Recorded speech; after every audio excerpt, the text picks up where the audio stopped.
잊지 말고 부탁을 드리겠습니다. 우리에게 주신 하나님의 말씀 우리 함께 찾아 공동하도록 하겠습니다.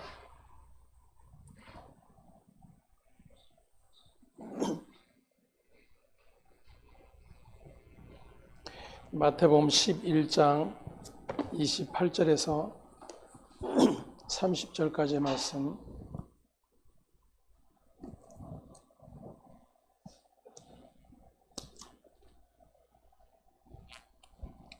함께 봉독합니다. 수고하고 무거운 짐진 자들아 다 내게로 오라. 내가 너희를 쉬게 하리라. 나는 마음이 온유하고 겸손하니 나의 멍에를 메고 내게 배우라. 그리하면 너희 마음이 쉼을 얻으리니 이는 내 멍에는 쉽고 내 짐은 가벼움이라 하시니라. 아멘. 내게 배우라 라고 하는 제목으로 함께 말씀을 상고해 보도록 하겠습니다. 세상은 누구나 자신에게 이로움이 되는 그러한 사람들을 좋아합니다. 그러한 관계를 맺기를 원하고요. 또 자신에게 유익이 되지 않으면 가까이 하지 않을 뿐더러 오히려 부담스럽기까지 한 그런 관계가 형성이 됩니다. 이러한 우리의 살아가는 우리의 삶의 모습들이 우리의 신앙 안에도 고스란히 적용이 되지요. 그래서 신자가 성경을 가까이 하는 이유도 이와 비슷한 그런 경우들을 종종 보게 됩니다. 그래서 자신에게 유익이 되는 말씀들을 소중히 여기고 암송하면서 기도할 때마다 그 약속의 말씀들을 끄집어내기도 하는 것이죠. 내 시작은 미약하였으나 내 나중은 심히 창대하리라, 이런 말씀들을 표구해서 걸어놓기도 하고, 여호와는 나의 목자시니 내게 부족함이 없으리로다, 이런 말씀들도 우리가 흔히 찾아볼 수 있는 그런 내용들입니다. 나를 따르려거든 자기를 부인하고 자기 십자가를 지고 나를 따를 것이니라, 이런 표구를 만들어서, 이런 액자를 만들어 예를 들어서 식당이나 사업장에 걸어놓는 분들은 제가 한 번도 보지를 못한 것 같아요.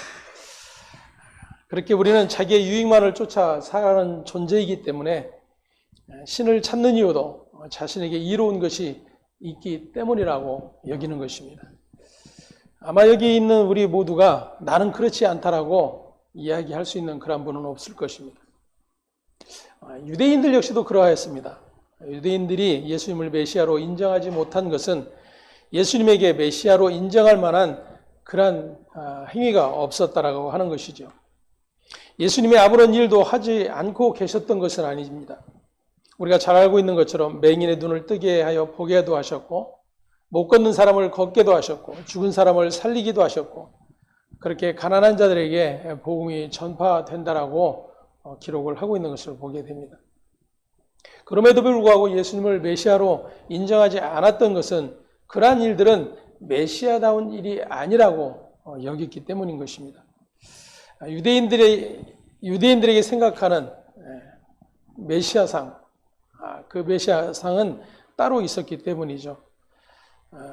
그것은 어쩌면 그들의 신앙 안에 고정관념으로, 자신들의 신념으로 자리 잡고 있었던 것들이기도 합니다. 메시아는 자신들을 구원하기 위해 오신 분이기 때문에 죄인이나 저주 아래 있는 자들을 구원하는 그러한 일을 하시는 것이 아니라 율법과 규례를 잘 지켜온 자신들을 구원하는 것이 당연하다고 마땅하다고 여기기 때문입니다. 이러한 생각들은 예수님이 하시는 일을 그러한 목적으로 바라보았기 때문에 도무지 예수님을 메시아로 인정할 수가 없었던 것입니다. 왜냐하면 그들 자신들 눈앞에 있는 예수는 그러한 자신들의 목적을 이루어주고 있지 않았기 때문입니다. 그래서 그들은 예수를 배척하였죠. 그리고 자신들에게 유익을 가져다 줄 수 있는, 자신들이 믿고 신앙하는 그러한 메시아를 기다리고 있는 것입니다. 이렇게 자기의 유익을 위해 하나님의 약속의 말씀마저도 오해하고 받아들이게 되는 일들이 일어나고 있었던 것입니다. 예수님은 하나님의 유익을 위해 하나님의 언약으로 이 땅에 오신 분이라고 하는 사실을 우리는 이 시간 다시 한번 기억할 수 있기를 간절히 소망을 합니다. 유대인들은 그러한 예수를, 그러한 메시아를 바라보지 못하였기 때문입니다. 하나님의 언약으로 그 하나님의 언약을 성취하실 메시아로 오심이 무엇인지를 알지 못하고 여전히 자신들이 믿고 바라고 소망하던 그런 메시아를 기다렸기 때문에 자신들의 눈앞에서 하나님께서 보내신 그런 모든 일들을 나타나고 계심에도 불구하고 예수를 메시아로 볼 수 없었기 때문입니다. 이 같은 일들은 우리 안에도 충분히 일어나고 있다고 여겨집니다. 예수를 믿고 그래서 열심히 신앙생활을 하고 있음에도 불구하고 하나님의 언약을 이 땅에 오셔서 이루신 그 예수를 믿고 바라고 소망하는 것이 아니라 이 땅에서의 나의 삶을 사는 동안에 그리고 나의 사후에 어떤 유익을 가져다 줄 것인가를 계속해서 믿고 구하기 때문인 것입니다. 이러한 점에서 바리새인들과 제사장들이 예수님을 그토록 배척하고 십자가에 죽인 것도 따지고 보면 그들 나름대로의 이유가 있었던 것이죠. 오늘날 저와 여러분이 그들의 입장이라고 해도 별반 다르지 않을 것입니다. 왜냐하면 별 볼 일 없는 나사렛 목수 예수를 메시아로 결코 인정할 수 없었기 때문일 것입니다. 예수님이 하신 일도 그들의 시각에서 보면 단지 신비한 능력을 보여주는 것뿐이었고 그것도 그들에게는 도무지 아무런 유익이 되지 않았기 때문입니다. 왜냐하면 그들은 소경도 아니었고 그들은 귀머거리도 아니었습니다. 걸을 수 없는 안전뱅이도 아니었고 사람들의 비웃음의 대상인 세리나 이방인들처럼 죄인이라는 오명을 뒤집어쓰고 살아야 하는 그러한 자들도 아니었기 때문입니다. 오히려 그들은 그러한 자들과는 거리가 먼 그리고 하나님의 백성이라 칭함을 받고 하나님의 모든 말씀을 열심히 순종하며 살고 있었던 그러한 신앙적 자부심을 가지고 있었던 자들이기 때문입니다. 때문에 그러한 자들의 신앙적 상식에 의하면 예수는 결코 메시아일 수가 없었던 것입니다. 오히려 그들에게 필요한 것은 민족적 메시아일 뿐입니다. 율법을 지키며 하나님을 신앙하던 그들에게 억압에서 풀어 자유하게 하며 민족을 해방시켜 줄 메시아로 기다리고 있었을 뿐인 것입니다. 신앙은 나에게 유익이 되는 예수를 신앙하는 것이 아니라 나의 상식을 벗어나서 내게 다가오시고 일하시는 예수님을 메시아로 알게 되는 일이 일어나게 되는 것입니다. 그것은 믿음을 통해서만 발견하고 확인할 수가 있다는 것입니다. 얼마 전에 배우 중에 김영우라는 분이 한 프로그램에 나와서 자신의 삶을 잠깐 이야기하는 내용이 있었습니다. 이분은 종교가 불교인이었습니다. 주변에 있는 그의 지인들도 다 그가 불교 신자라고 하는 것을 알고 있더라고요. 그러던 어느 날 그가 육종암이라고 하는 암 판정을 받게 됩니다. 육종암 자체가 사망률이 높고 암이 컸기 때문에 살아야겠다라고 하는 살고 싶은 그런 간절한 마음이 그에게 있었다고 합니다. 그래서 악성이 아니었으면 좋겠다는 생각이 첫 번째였고 부처님한테 기도하긴 그렇고 다들 하나님한테 기도하지 않는가라는 생각에 하나님께 기도를 했다고 해요. 불교 신자인데 하나님께 기도하면서 상태가 호전되거나 나를 살게 해주면 교회를 다니겠다라고 그렇게 약속을 했다고 합니다.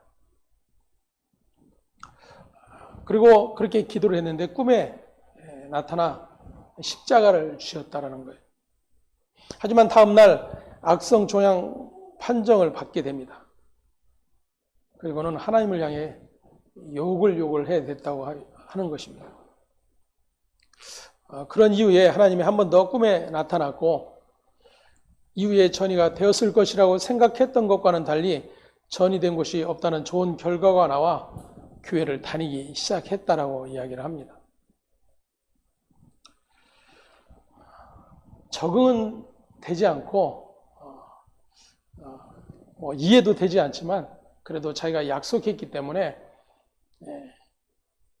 불교에서 기독교로 개종하고 교회를 다니고 있다라고 그렇게 이야기를 하는 것을 들었습니다. 물론 그분의 구원 문제에 대해서 제가 왈부하는 것은 아닙니다. 하지만 대부분 우리는 그렇게 자신에게 유익이 되면 언제든지 개종까지도 할 수 있는 그러한 자들이라고 하는 것입니다. 이러한 인간의 믿음, 그리고 하나님에 대한 인간의 상식과 고정관념 밖에서 일하시는 예수님, 그러한 예수님을 쉽게 이해하고 믿고 따를 수가 없다라는 것입니다. 그렇기 때문에 구원은 오직 믿음으로만 가능한 것을 성경 우리에게 가르쳐주고 있습니다. 그것은 나의 믿음이 아닌, 나의 필요에 의해서 찾고 구하는 그러한 신이 아닌, 그분이 먼저 택하여 주시고 은혜 베풀어 주시고 구원해 주시는 그 은혜에 의한 믿음만이 하나님의 영원한 생명을 누릴 수 있는 자가 될 수 있다고 하는 사실을 우리에게 가르쳐 주고 있는 것입니다. 그렇다면 오늘 신자된 저와 여러분은 나에게 어떤 믿음이 지금 작동되고 있는가? 나는 어떠한 믿음으로 지금 하나님 앞에 서 있으며 하나님을 예배하고 있는가쯤은 스스로 돌아볼 수 있어야 될 것이라고 생각을 합니다. 오늘 본문의 말씀도 예수님에 대한 저와 여러분의 상식과 고정관념으로 접근하게 되면 예수님은 우리의 인생의 무거운 짐을 지고 고생하는 신자에게 찾아오셔서 우리의 모든 짐을 내려놓게 하시고 편히 쉬게 하시는 그러한 분으로 이해를 하게 될 것입니다. 왜냐하면 우리 인생 모두가 이 땅에 사는 동안에 고생과 수고의 삶을 살지 않는 그러한 인생이 없기 때문입니다. 모두에게 해당이 되는 것이죠. 그렇기 때문에 예수님께서 말씀하시는 수고하고 무거운 짐진 자들아 라고 하는 이 카테고리 안에 나는 제외된다라고 이야기할 수 있는 그러한 인간은 없을 것입니다. 그런데 만일 지금 이 순간 나의 현실 가운데 그렇게 수스러움과 무거운 짐을 지고 있는 어두운 터널이 계속되어지고 있는 그러한 상황 가운데 있는 나의 현실에 그분의 음성이 들려지고 그분의 약속의 말씀이 나에게 다가와진다라면 지푸라기를 붙들듯 뭔가 나에게 소망이 된다라고 여기는 그런 믿음이 작동이 되는 것이죠. 무엇보다도 우리의 그런 모든 수고스러움과 무거운 짐을 예수님이 짊어지셨다라고 우리는 믿고 있습니다. 그런데 그 믿음과는 다르게 저와 여러분의 인생에 수고스러움과 무거운 짐되는 그러한 일들은 계속되고 일어나고 있다라고 하는 것이죠. 그럼 도대체 주님의 이 약속의 말씀은 어디로 간 것인가 하는 거예요. 아니, 이 주님이 약속하신 말씀을 내가 그럼 믿지 못하고 있는 것일까? 그래서 여전히 나에게는 수고로움과 이 무거운 짐의 일들이 계속되고 있을까? 이런 생각을 충분히 할 수가 있을 것입니다. 아마 이 본문의 말씀을 우리는 전도지에 빼놓지 않고 삽입을 해서 그렇게 이제 믿지 않는 불신자를 향해서 전도하는 전도용 성구로 사용을 하기도 하죠. 예수님이 이 세상에 오셔서 세상에서 온갖 생활과 인생살이에 시달리는 사람들에게 그 수고하고 무거운 짐을 해결해 주신다고 믿고 가르치고 있는 것입니다. 이러한 가르침으로 인해서 자신이 짊어지고 있는 인생의 무거운 짐, 즉 자신을 수고와 고생으로 몰아가는 그런 환경들로부터 해방되는 것을 예수님이 함께 하시는 일로, 예수님이 도와주셔서 해결되는 그러한 일들로 여기게 되는 것입니다. 그런데 만일 약속된 편안함은 주어지지 않고 고생과 수고가 계속된다면 예수님이 자신과 함께 한다는 것에 대해서는 받아들이지 않게 되는 일들이 생기게 될 것입니다. 앞서 말씀드렸던 그 배우의 이야기처럼 좋은 결과가 나오니까 자기가 약속을 지키겠다고 교회에 나가고 있는 거예요. 만약 그런데 좋은 결과가 나오지 않았다면 어떻게 될까요? 온몸에 다 암이 전이 됐다고 한다면 그가 교회를 나왔을까요? 불교에서 기독교로 개종을 했을까요? 우리는 그렇게 불교 신자가 예수를 믿게 되었다는 그러한 사실 때문에 기뻐하기도 하고 함께 환영하며 박수 쳐주기도 할 것입니다.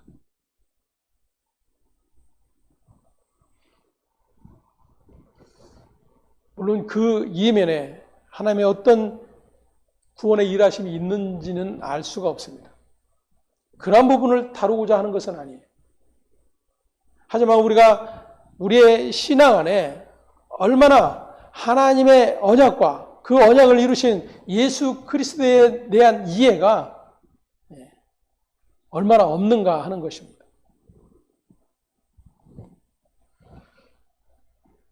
만일 인생의 짐으로 여기지 않는 그러한 분들도 혹은 있을 수 있습니다. 나는 지금 재정적으로 힘들고 어려운데 그 일에는 전혀 문제가 되지 않는 그러한 분들도 많을 거예요. 그러한 분들은 재정적인 일을 무거운 짐으로 여길 수 없을 것입니다. 모두가 자기가 필요하고 원하는 어떤 부분들을 짐으로 해석하고 무거운 짐으로 해석하게 되는 것이죠. 그래서 각자가 바라보는 예수, 각자가 믿는 예수, 각자가 믿는 하나님의 말씀들이 다 다를 수밖에 없는 거예요. 하지만 예수님이 말씀하신 것처럼 나는 길이요, 진리요, 생명이다라고 말씀하신 예수님의 말씀 안에서 알 수 있듯이 그 예수님의 행하신 모든 일들은 진리일 수밖에 없어요. 모든 이에게 다 해당이 될 수밖에 없는 것입니다. 그러면 예수님께서 지금 말씀하고 계시는 수고하고 무거운 짐진 자는 어떤 자들일까? 오늘 마태를 통해서 말씀하고 계시는 그 대상은 어떤 자들인지를 먼저 살펴보도록 하겠습니다.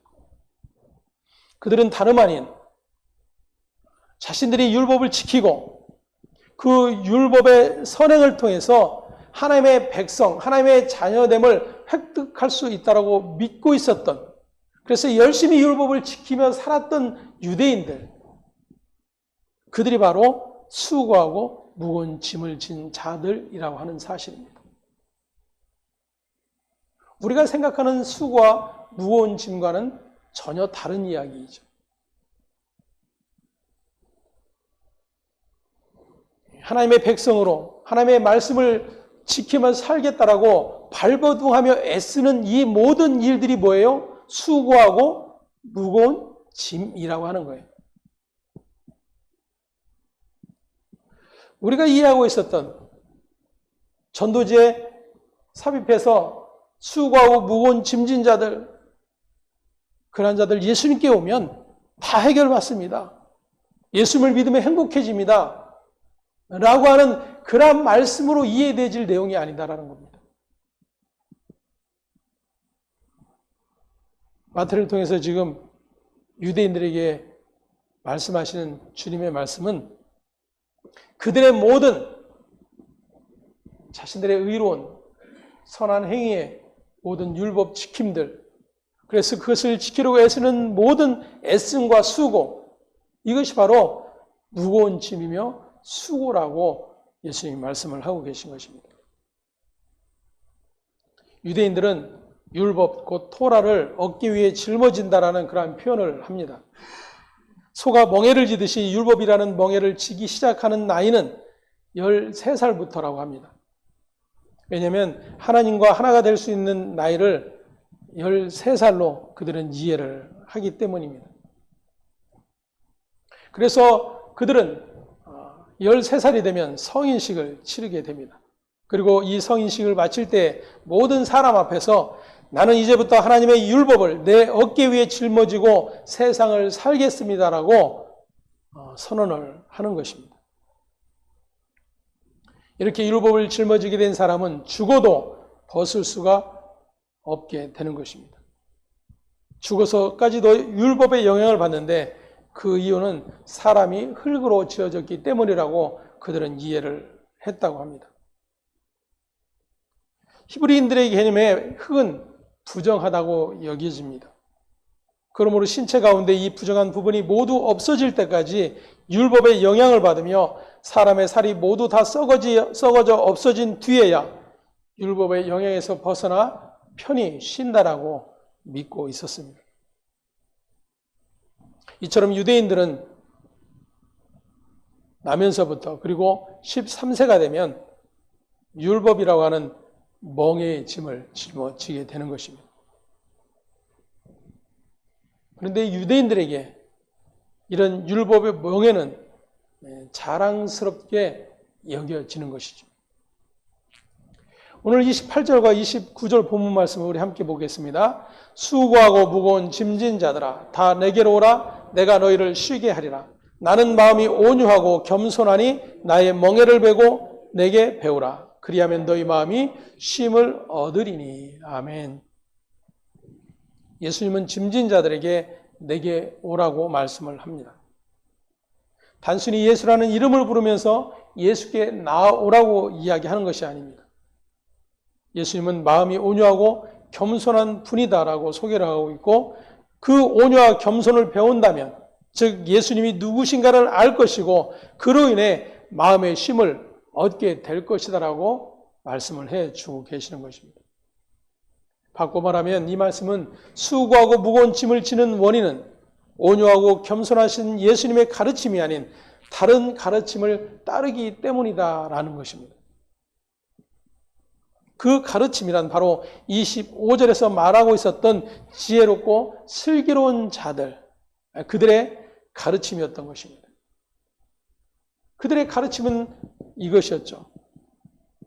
율법을 좀 더 풀어 가르치고 그래서 세세하게 그 율법의 모든 말씀들을 잘 지켜 행하는 일이 지혜로운 일이라고 여겼던 거예요.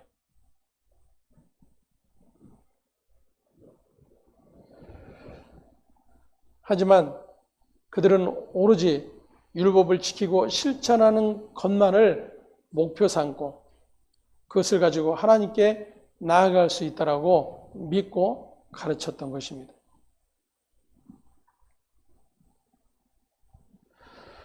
그러한 모든 행위의 노력들은 끊임없는 수고와 고생뿐이라고 하는 사실입니다. 왜냐하면 하나님께서 인정하시는 그러한 행위는 온전함에 이르러야 되기 때문이죠. 성경은 우리에게 가르쳐 주기를 어떤 인간도 하나님 앞에서 온전할 수 없다라고 이미 선언하고 있기 때문입니다. 쉽게 풀어 말하면 도무지 이루어질 수 없는 그러한 불가능의 존재가 그 불가능을 가능함으로 만들려고 애를 쓰고 있는 일이 되기 때문이에요.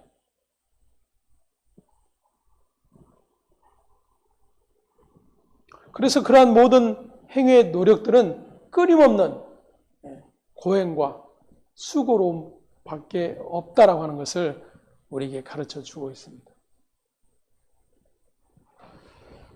반면에 예수님이 말씀하신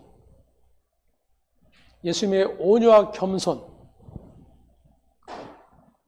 그것은 바로 하나님의 언약의 완성인 십자가로 나타났다고 하는 사실이죠. 내게 배우라라고 하는 것은 그렇게 예수님께서 십자가를 통해서 하나님의 모든 약속을 이루어내신 그 사실들을 믿음으로 말미암아 자유함을 누리게 될 것을 말씀해 주고 계시는 것입니다. 수고하고 무거운 짐진 자들, 그것은 이 땅을 살아가면서 우리가 겪게 되는 수많은 어려움과 고생스러운 그러한 일들의 문제가 아닌 거예요. 오히려 하나님을 믿고 예수 그리스도를 믿고 신앙하면서 그 하나님의 마음에 흡족한, 그리고 예수님에게 칭찬을 받을 만한 어떤 행위들을 계속해서 만들어내기 위한 그런 모든 애씀과 노력들을 이야기하고 있는 것입니다.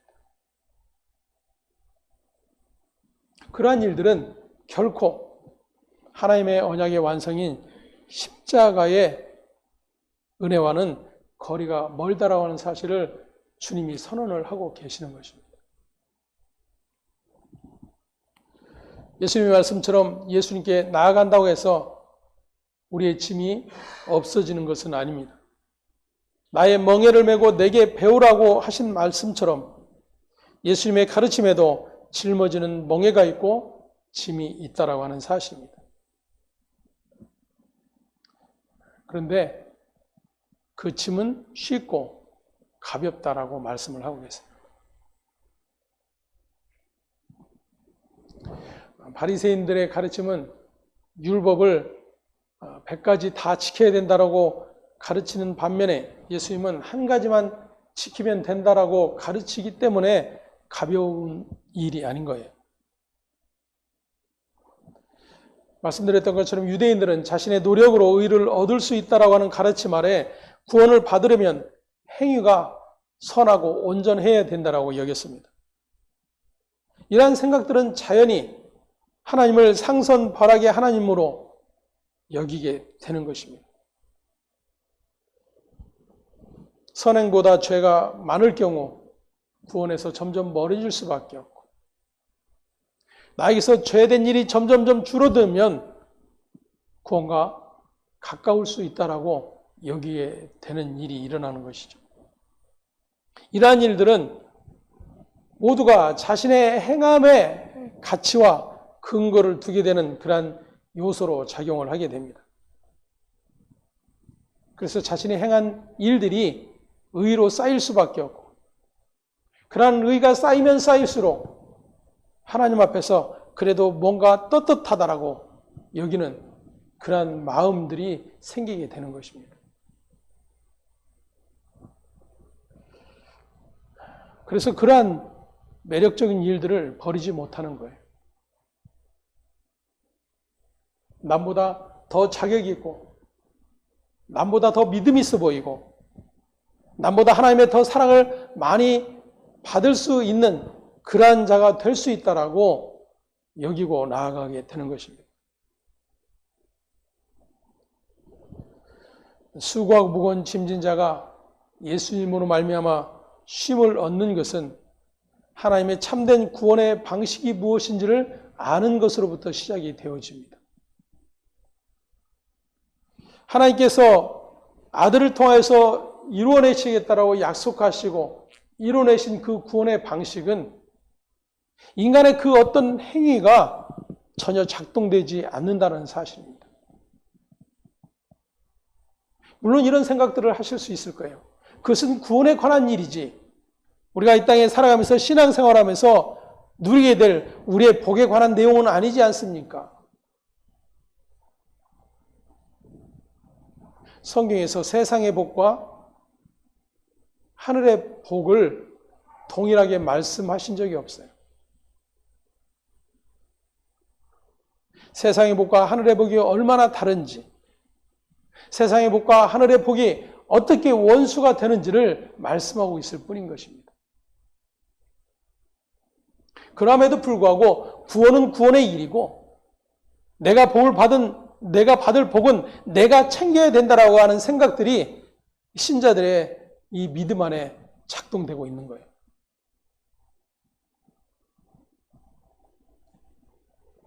하지만 성경은 하나님의 은혜와 긍휼로 인간에 베풀어진 구원의 방편, 그 구원 안에 하늘의 복이 담겨져 있다라고 하는 사실을 우리에게 가르쳐 주고 있습니다. 그 같은 하늘의 복을 발견하고 깨닫게 되지고 믿음으로 바라보게 되는 신자는 결코 이 세상의 복과 하늘의 복을 연결시켜 구할 수 없게 되는 것이죠.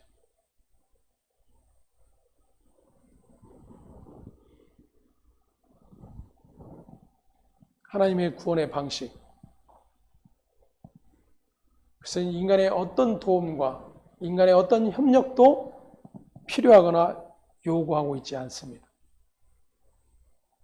오직 그분의 계획과 경륜 안에서 행해질 뿐이고 순종되어질 뿐인 거예요. 그래서 그 은혜 안에 있게 된 신자라면 그 하나님의 구원이 나에게 얼마나 놀라운 하늘의 복인지가 깨달아진 자들이라면 아무 자격 없는 나, 그 어떤 자격 조건도 갖출 수 없는 나,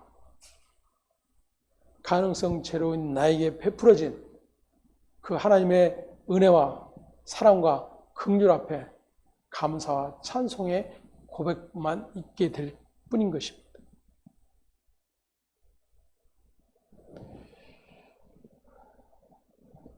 우리가 이 인생을 살아가는 동안에 태어나고 또 온갖 세상 풍파를 겪으며 살아가고 또 결국은 나이가 들어 죽음을 맞이하게 됩니다.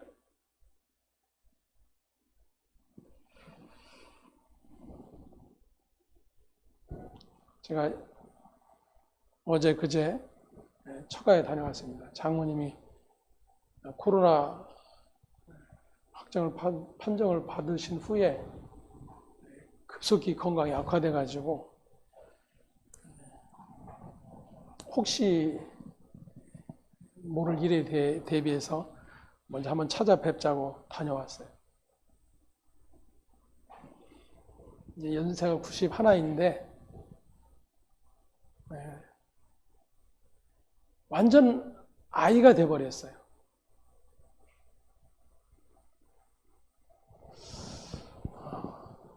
저렇게 아이였던 상태가 점점 자라나 어린이가 되고 청년이 되고 장년이 되어 모든 것을 할 수 있을 것 같은, 그리고 모든 것들을 그렇게 하나하나 배우며 스스로 얼마든지 세상을 살아갈 수 있는 그러한 존재가 될 수 있을 것 같은데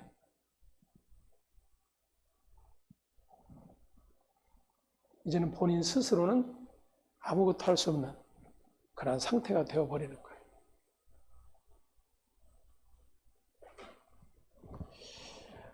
만일 하나님께서 우리에게 우리의 믿음의 행위, 그리고 끝까지 그 믿음을 지키고 온전하게 지켜내는 것, 그것을 통해서 하나님이 하늘의 복을 주시기도 하고 구원을 베풀기도 하신다라면 과연 누가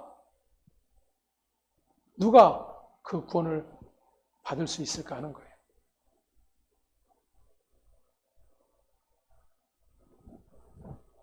그렇지 않기 때문에 은혜인 것을 믿으시길 바랍니다. 저와 여러분의 행위가 포함되지 않기 때문에 은혜예요.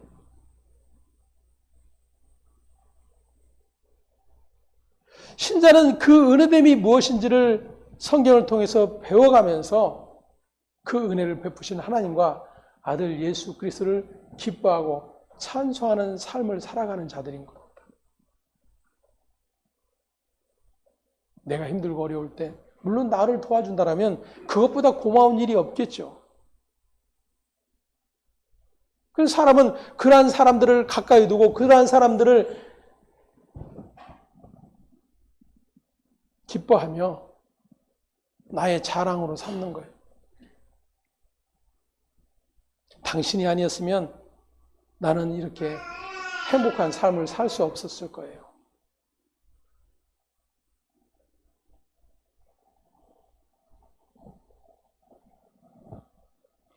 마치 하나님도 그렇게 내 가까이 계시고 나와 함께 계셔서 시시때때로 나를 돌아보아 주시고 나를 살펴주시고 나의 마음을 헤아려 주시고 나의 아픔을 이해해 주시고 나를 위로해 주시는 그러한 하나님이기를 원하고 있는 것입니다.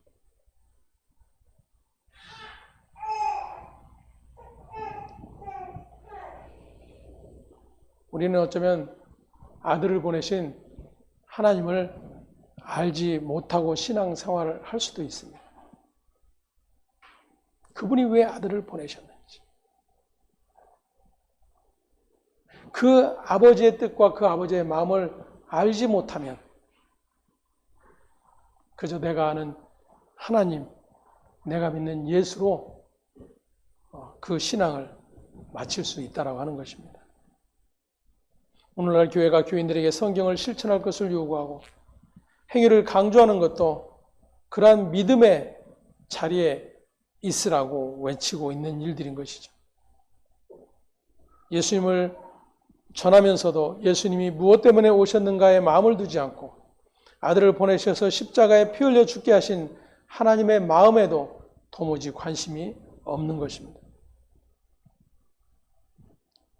그래서 교인들에게 실천과 행위를 요구하면서 그것이 마치 예수님의 요구이며 신자다운 모습인 것처럼 가르치고 있는 것입니다. 오히려 그러한 것이 교인들에게 무거운 짐이 된다는 것은 생각하지 않고 자신의 배와 욕망을 위해 이용하고 있는 그러한 일이 될 수 있다라고 하는 것입니다. 신자가 예수님께 나와 배울 수 있는 것은 온유하고 겸손하신 예수님의 모습입니다. 이 온유와 겸손, 그것은 나도 그 예수님처럼 온유한 자가 되고 겸손한 자가 되겠구나라고 하는 그러한 배움이 아닌 거예요. 그것은 또다시 수고와 무거운 짐으로 작동할 수밖에 없습니다. 예수님 말씀하신 내게 와서 배우라라고 하는 예수님의 멍에 예수님의 짐, 그것은 이미 십자가를 통해서 완성해 놓으신 일이라고 하는 거예요. 그래서 이웃을 사랑하는 것, 예를 들어서 용서하는 것, 믿음의 일들을 행하는 모든 일들, 그러한 일들이 나의 행위가 아닌 예수님이 십자가를 통해서 완성해 놓으신 일이라고 하는 사실을 날마다 들여다볼 수 있는 자가 되는 것입니다. 그렇게 예수께서 이루신 일들을 통해서 여전히 내가 지고 가야 할 신앙의 애씀과 노력들로 인해서 무언가 하나님이 나를 돕고 나와 함께 하시고 나에게 구원을 이루어 주실 것 같은 그러한 일이 아니라 하나님이 자기 아들 안에서 완성해 놓으신 그 십자가를 통해서 이미 다 이루셨다는 사실을 나의 불가능 안에서 계속해서 깨닫고 확인해 가는 일들을 하게 되는 거예요. 그렇게 나의 가능성 없음 안에서 내가 사랑할 수 없는 그 모든 환경 안에서 내가 나만을 위해서 존재하는 그러한 사람들을 기뻐하고 예뻐하고 즐거워하는 그러한 모습 속에서 주님은 나를 그렇게 대우하지 않으셨다는 사실이 은혜가 되는 것이고 나는 그럴 수밖에 없는 존재임에도 불구하고 하나님은 그러한 모든 죄악을 나에게 담당시키신 것이 아니라 바로 당신의 아들 예수 그분에게 담당시키셨다고 하는 사실을 날마다 들여다볼 수 있게 되는 것입니다. 그러니까 오히려 어쩌면 나의 그러한 연약함 속에서 주님이 이루어내신 그 일이야말로, 그 주님의 십자가를 배우는 일이야말로 나의 모든 그러한 율법의 버거운침에서 벗어나게 되는 일이라고 하는 사실을 깨닫게 되는 것입니다.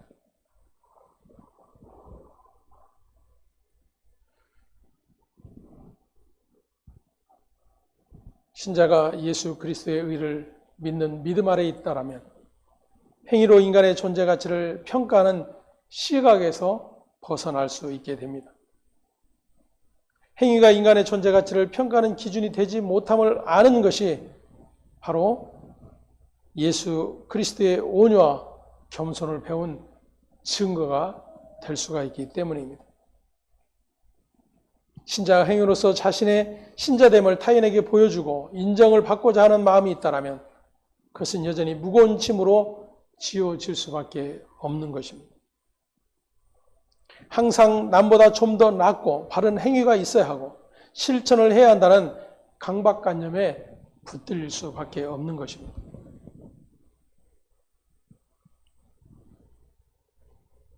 예를 들면 목사 역시도 마찬가지죠.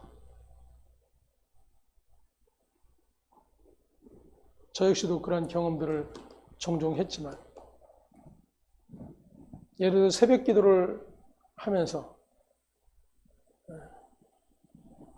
말씀을 듣고 난 후에 각자가 기도를 합니다. 어떤 분들은 5분 하고 돌아가는 분도 있고 어떤 분들은 10분, 15분 하는 분도 있고 어떤 분들은 울면서 30분씩 기도하는 분도 있어요. 그렇게 성도가 울면서 30분씩 계속 기도하고 있는데 목사가 기도를 마치고 나갈 수가 없는 거예요. 그럼 어떡합니까? 다시 기도 제목들을 또다시 돌려서 기도를 하든지 아니면 예전에 기도했던 내용들을 생각해서 기도하면서 그 분량을 채우는 거예요.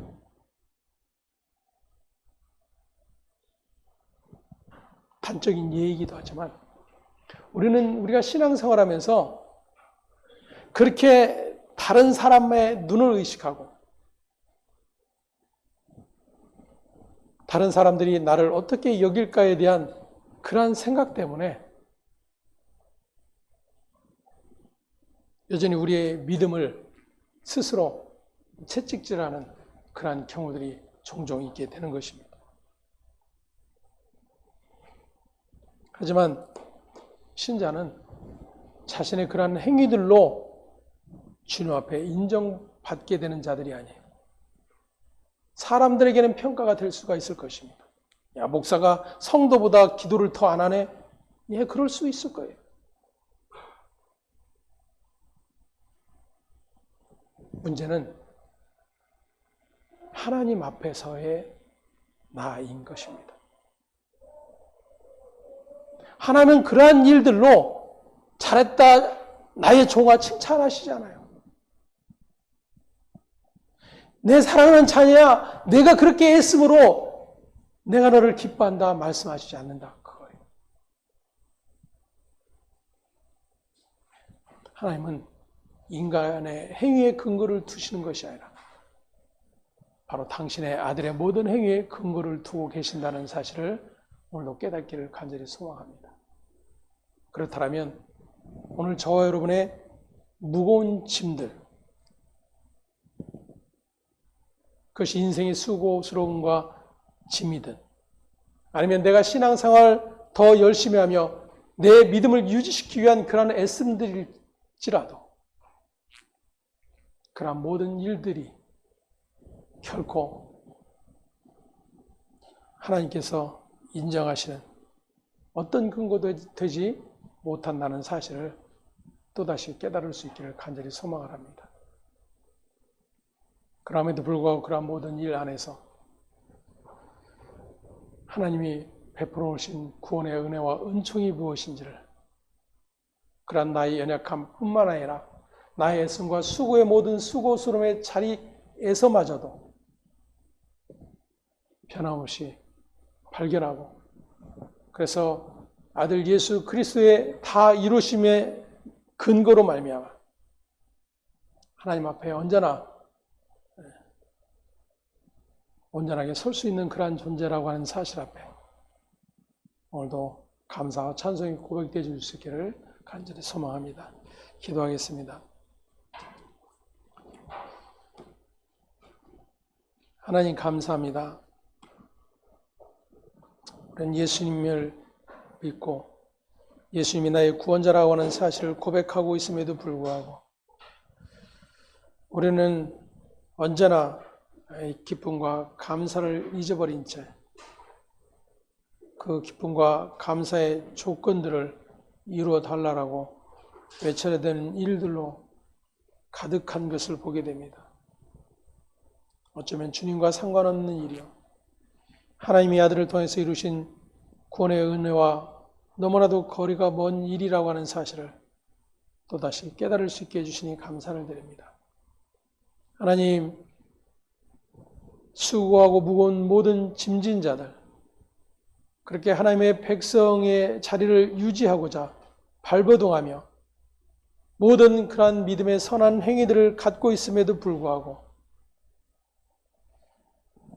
가장 먼저 예수님에게 책망을 받고 하나님이 그들의 구원자로 보낸 예수를 십자가에 못 박은 자들이 바로 유대인들이었다고 하는 사실을 오늘도 기억하게 하시고, 오늘 그러한 우리의 눈먼 행위가 있지 않도록 날마다 주의 진리로 우리를 이끌어내 주시고 성령으로 가르쳐 주시옵소서. 감사와 찬송이 오직 아버지께 있음을 고백하며 우리의 주 되신 예수 그리스도의 이름으로 기도합니다. 아멘. 함께 자리에서 일어나셔서